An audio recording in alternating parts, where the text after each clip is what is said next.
Baik, semangat pagi Bapak Ibu, ketemu lagi bersama saya Yandri di channel ini. Baik, kali ini kita akan membahas terkait pengelolaan kinerja di PMM ya Bapak Ibu.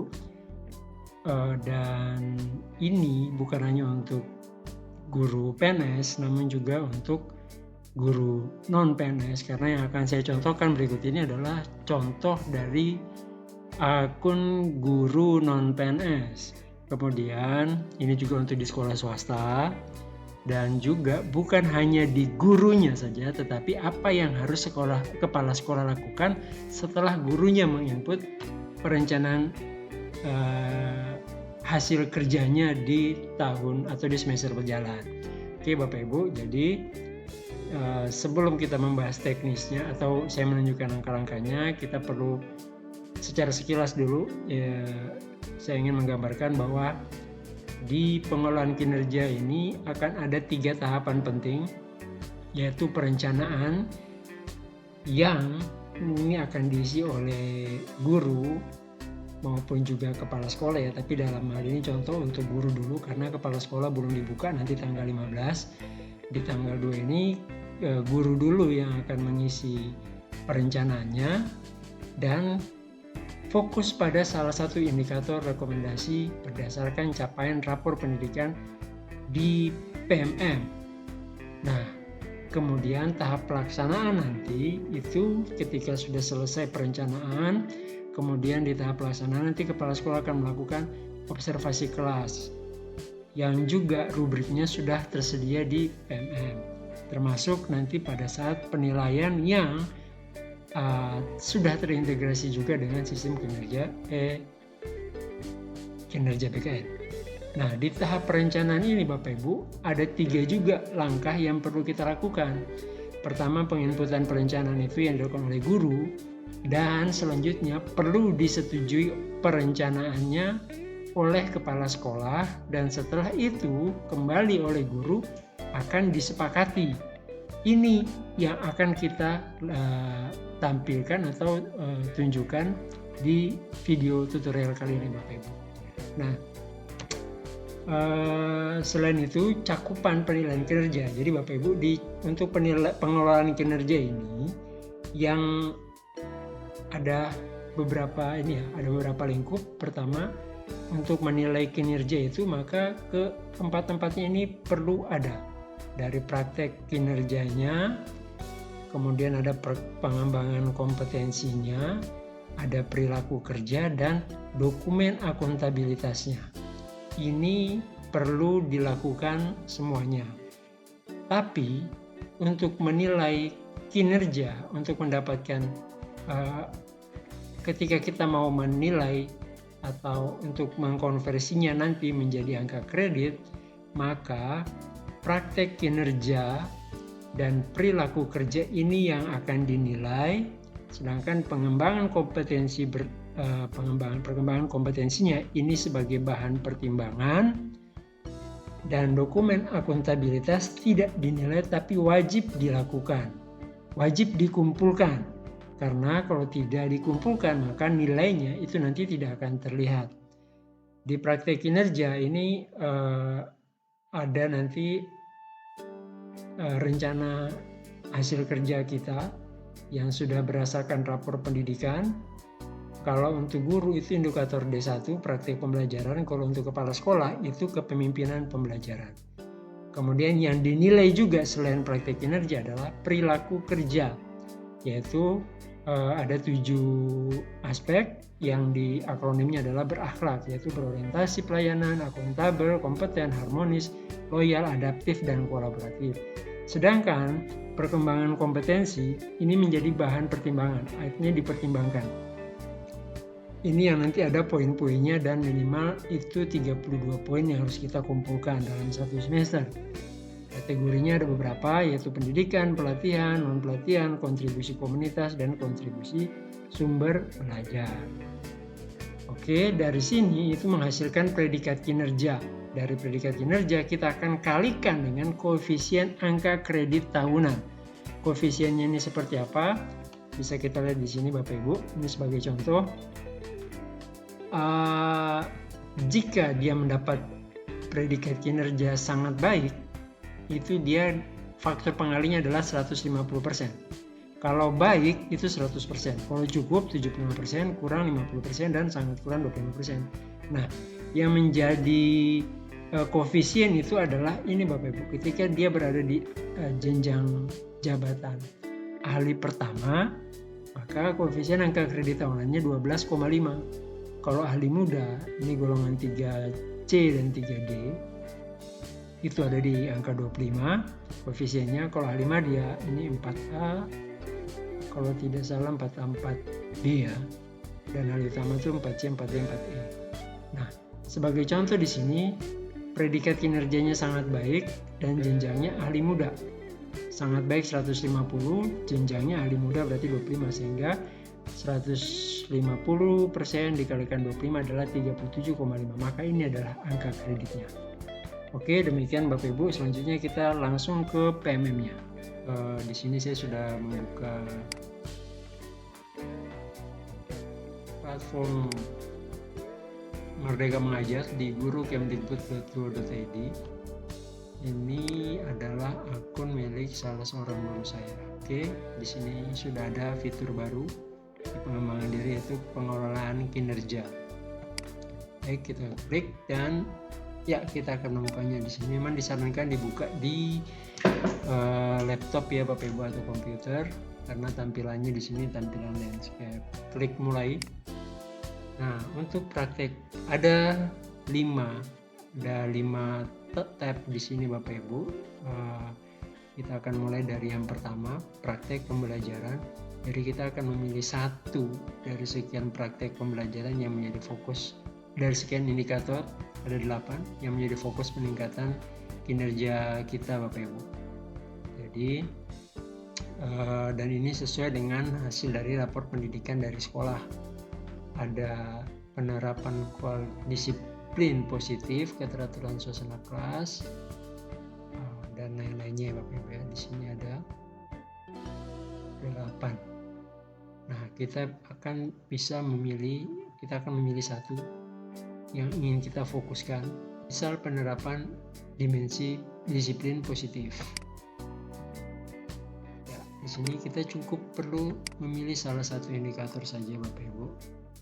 Kemudian kita ke pengembangan kompetensi. Nah, ini sudah ada di tab yang kedua, pengembangan kompetensi. Minimal 32 poin ya Bapak Ibu ya, minimal 32 poin dalam satu semester. Kemudian tinggal kita pilih, misalnya kita ingin sebagai guru meningkatnya kompetensi melalui peran sebagai partisipan kegiatan seminar. Jadi ini sebagai peserta lokakarya, konferensi, simposium, atau studi banding lapangan yang diselenggarakan di bidang pendidikan, atau peserta berbagi praktek baik yang diselenggarakan komunitas belajar. Misal tahu meningkatnya kompetensi sebagai peserta coaching, mentoring oleh guru, kepala sekolah, dan pengawas sekolah. Nah, misalnya ini, jadi saya berharap nanti akan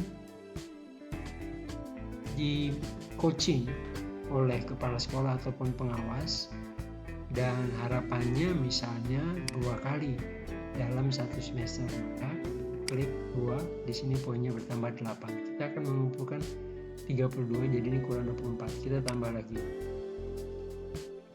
Oke, berikutnya misalnya mau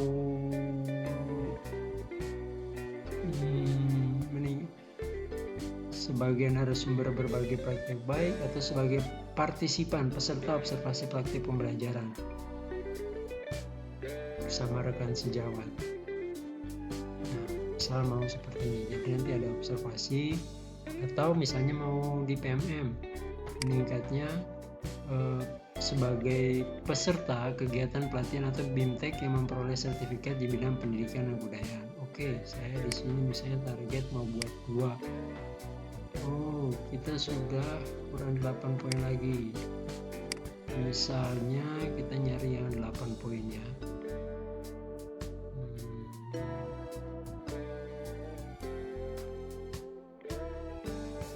peserta pelatihan mandiri. Oh, ini yang PMM. Nah, di sini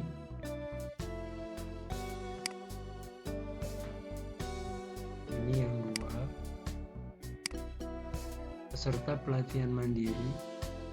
Kemudian yang ini 1. Ini yang menjadi rencana saya sebagai guru. Sekarang ke tugas tambahan. Berhubung Irawati saat ini sebagai wakil kepala sekolah, kemudian juga sebagai PKB, dan juga sebagai wali kelas, ya ini sebagai tugas tambahan. Kemudian kita lanjut ke perilaku kerja, berorientasi pelayanan. Oke, ada 7 indikator. Berakhlak ini berorientasi pelayanan, akuntabel, kompeten, harmonis, loyal, adaptif, dan kolaboratif atau berakhlak ya ininya akronimnya. Kita akan memilih salah satu dari sekian indikator yang ada. Untuk berorientasi pelayanan, misalnya memahami kebutuhan peserta didik dan berusaha memenuhinya. Nah, bagaimana Anda akan menerapkan perilaku tersebut dalam kehidupan sehari-hari? Perwujudannya apa? Jadi kita memilih saja. Memenuhi kebutuhan peserta didik secara responsif. Nah, Bapak Ibu, terkait perilaku kerja dan praktik pembelajaran ini dinilai. Jadi ada penilaiannya, ada instrumennya, sedangkan untuk pengembangan kompetensi itu dipertimbangkan dalam penilaian. Nah, akuntabel, melaksanakan tugas dengan jujur dan tanggung jawab, berintegritas tinggi atau memanfaatkan sumber daya atau tidak menyalahkan kewenangan jabatan demi keuntungan pribadi. Misalnya yang pertama, bagaimana Anda menerapkan perilaku tersebut? Melaksanakan pekerjaan sesuai dengan ketentuan misalnya. Oke, silakan dipilih. Kompeten, misalnya saya pendidikan sejawat. Sebenarnya kalau saya melakukan caranya, berdiskusikan cara berdiskusi dengan kerja seperti bisa dinilai. Harmonis, mari kita bisa pendidikan. Bagaimana dinilai? Saya pernah panggil ada bukan jabatannya. Oh ya, mengerti moral dengan pendidikan. Oke, sampai dua. Melaksanakan hal pendidikan secara baik. Oke, aktif, menjaga diri secara pendidikan kemudian kelas. Oke, saya mau membagi hal seperti proaktif. Ya, nomor 2, kolaboratif. Saya ingin menggunakan bahasa bahasa sendiri dengan bapaknya dengan menggunakan sumber daya sendiri. Bisa saya ganti. Oke, kalau sudah kita ke rangkuman. Nah, di sini akan merangkum semua yang kita pilih. Oke, kita lanjut ajukan. Oke, ini bisa disimpan, bisa diajukan. Nah, kita akan klik ajukan dan kita akan lihat bagaimana tampilan di kepala sekolah. Oke, tahapan selanjutnya adalah diskusi dengan atasan, persetujuan dan penyesuaian dari atasan, lanjut ke kesepakatan lalu laksanakan. Kita kembali ke beranda. Oke. Status di sini menunggu persetujuan atasan.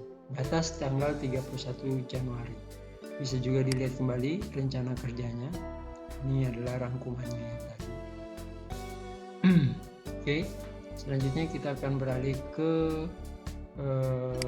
akun kepala sekolah. Di sini khusus kepala sekolah. Ya, kemudian kita akan periksa sudah adakah yang baru. Nah, Irawati Said di sini sudah mengajukan, sehingga Bapak Ibu di sini akan kelihatan yang perlu disetujui ada 1 ya, Ibu Ira, dari semua. Yang lain belum melakukan sehingga masih belum mengajukan. Di sini sudah, kita akan cek.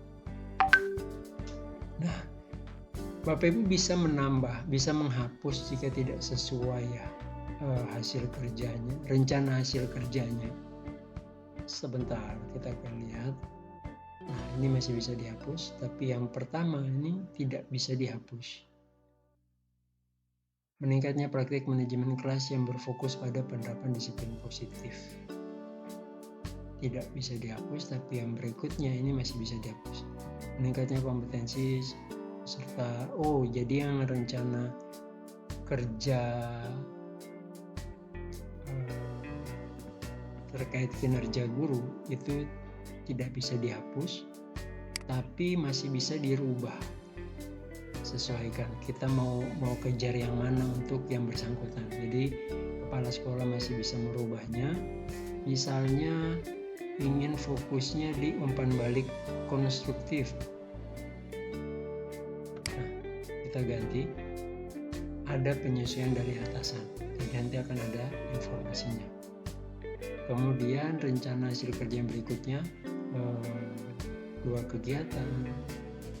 Misalnya yang ini 1 kegiatan, kemudian yang ini saya tidak mau cuma 2.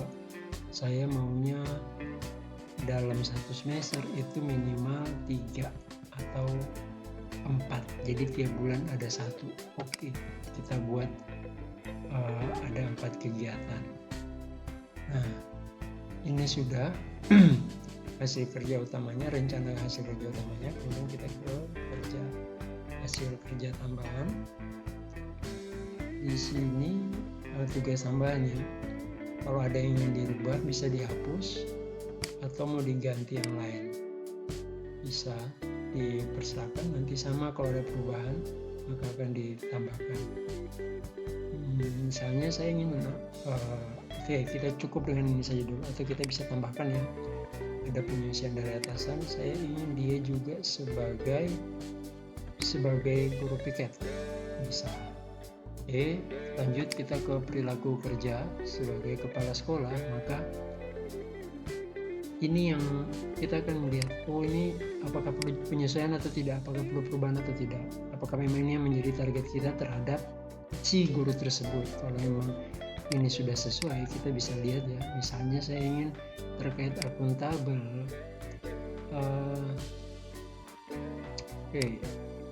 melaksanakan pekerjaan sesuai dengan ketentuan. Bagaimana? Ya, saya inginnya dia memenuhi janji dan komitmen terkait pekerjaan,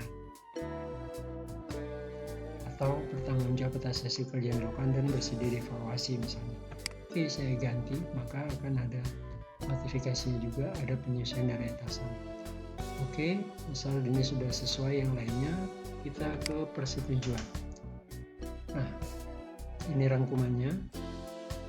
Kalau sudah sesuai Bapak Ibu, sudah dicek, sudah sesuai, maka kita bisa lanjut dengan klik di setujui. Setujui perencanaan kinerja Irawati Said, setuju. Oke, Bapak Ibu. Di sini sudah ada 1 disetujui statusnya. Nah, kita akan kembali lihat bagaimana dengan di fitur pengelolaan kinerja dari guru yang bersangkutan. Oke, saya kembali lagi ke sini di Irawati Said. Nah,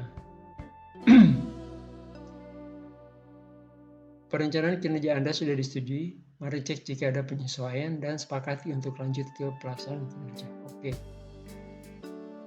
kita akan lihat. Nah, di sini ada penyesuaian kinerja dari atasan.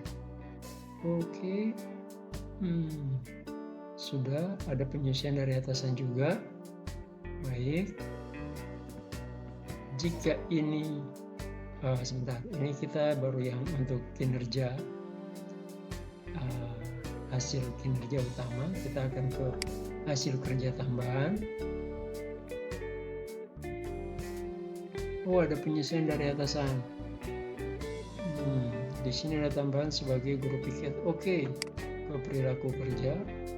Ada penyesuaian di akuntabel, harus bertanggung jawab atas hasil yang dikerja dan bersedia dievaluasi.